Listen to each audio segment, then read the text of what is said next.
South ఇండియాలోనే biggest sorry store మన Varahi silks మన విజయవాడ ఎంజీ రోడ్ లో డిసెంబర్ 4వ తారీఖున ఘన ప్రారంభం. మావోయిస్టులు కీలక ప్రకటన చేశారు.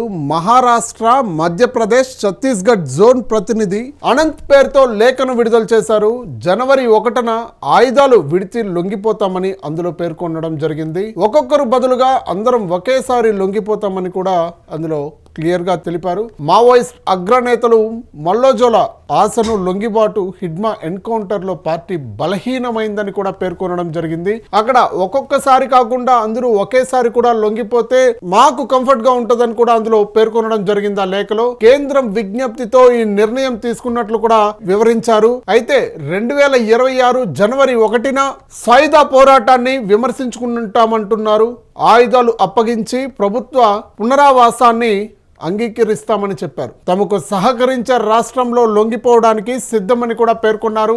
అందులో లొంగిపోయే వరకు మహారాష్ట్ర, మధ్యప్రదేశ్, ఛత్తీస్గఢ్ రాష్ట్రాల ప్రభుత్వాలు సంయమనం పాటించాలని కోరారు. జనజీవన స్రవంతితో కలిసేందుకు తమకు కొంత సమయం కావాలని కూడా గురువారం మావోయిస్టులు లేఖ రాసినట్లు సమాచారం. అయితే హిడ్మా గురించి వింటేనే దండకారణ్యం గజగజలాడేది. భద్రతా బలగాల గుండెల్లో కూడా పరుగులు పెట్టేది. కోబ్రా కమాండోలు ఉలిక్కి పడేవాళ్ళు.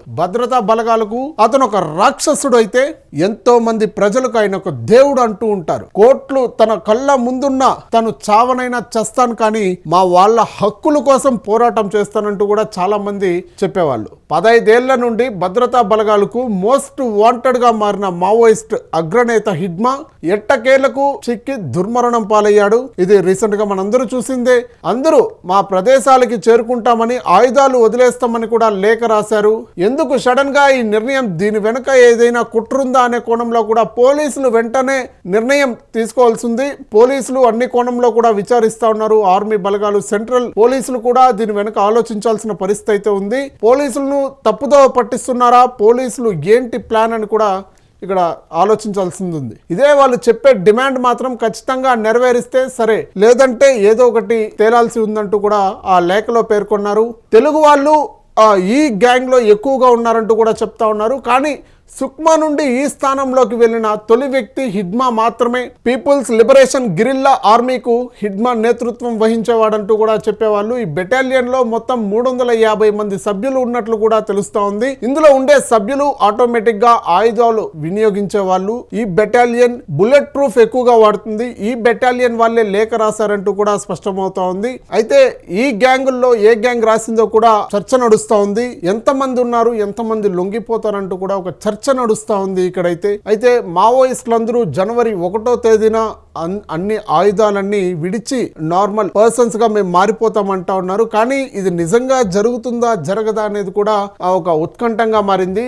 జరిగితే హ్యాపీనే, జరగకపోతే ఏంటి పరిస్థితి అని కూడా ఆలోచించాల్సిన విషయం ఇది. అయితే ఒక్కొక్కరుగా కాకుండా అందరూ మా బెటాలియన్ మొత్తం ఒకటేసారి వచ్చి లొంగిపోదామని కూడా అక్కడ స్పష్టంగా ఆ లెటర్లో రాసిన పరిస్థితి. అయితే ఒక్కొక్కరిగా అంటే ఎక్కడికి తరలిస్తారో తెలియదు, ఎక్కడ ఏం చేస్తారో తెలియదు అనే భయంతోనే ఈ లెటర్లో అందరూ ఎంతమంది మేమున్నామో అంతమంది ఒకేసారి వచ్చి లొంగిపోతామంటూ కూడా క్లియర్గా స్పష్టం చేయడం జరిగింది. అయితే నెక్స్ట్ స్టెప్ ఏంటి అని కూడా ఇంకా మావోయిస్టులు ఆలోచించి ఇంకో ఉత్తరం కూడా రిలీజ్ చేసే అవకాశం ఉన్నట్లు తెలుస్తూ ఉంది. ఇంకా ఈ ఆయుధాలన్నీ విడిచిపెట్టేందుకు ఇంకా 1 నెల సమయం మాత్రమే ఉంది. ఇంతలోపు ఏదన్నా జరగచ్చు.